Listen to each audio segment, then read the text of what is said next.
当然，香港版国安法也造成了香港财经动荡再起，港股同样受到了牵连，外资传出大举撤出香港。不过，根据了彭博社报道说，大陆似乎有意护盘香港的股市，要锁定香港挂牌的一些中国大陆国营企业，要大量投入资金。而港版国安法也让投机者这个时候透过了一些衍生性产品压住港元会大幅贬值，港元期权成交量就大幅飙到了22号的37亿美元。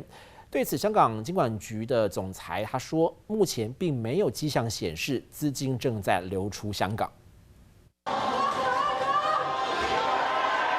大批民众走上街头，强烈表达不满情绪。港版国安法在替香港的震惊情势投下一颗震撼弹。外资从港股大举撤退，引发恒生指数一度暴跌超过1300点，创下2008年金融海啸后最大单日跌幅。不过，根据彭博报道，陆资买盘却是大举涌入港股，锁定中国工商银行、平安好医生、中国建设银行等在香港挂牌的国营企业。今年以来累计买进价值353亿美元的香港股票，创下近4年以来最大金额。是否有官方指示护盘，也引发市场猜测。内资其实在过去1年，其实大举这个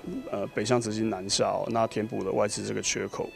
那特别是最近因为这个国安法的关系，我们看到港股实际上跌幅相较于股市比起来，其实相对是蛮重的。目前我们看是部分的国企跟 A 股还是存在相当程度的这个价差那所以相对来讲的话，可能在估值上的考量的话，也是买进的一个原因。港股受到政治事件冲击，出现大幅度拉回，国际金融中心地位恐怕也将出现动摇。传出投机者透过延伸产品压住港元大幅贬值，尤其港元期货成交量从过去3个月以来平均10亿美元，到22号已经大幅飙升到37亿美元，更加深市场对于国际大鳄狙击港元的想象空间。不过，香港金管局总裁余伟文也出面辟谣，强调目前没有任何迹象显示有大量资金从港元或银行体系流出，香港金融市场也不会有任何改变，力稳市场信心。确实是有一些蛮多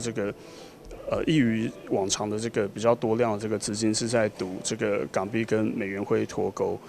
那所以其实代表了还是有这个比较投机的这个资金是在往这个方向去做操作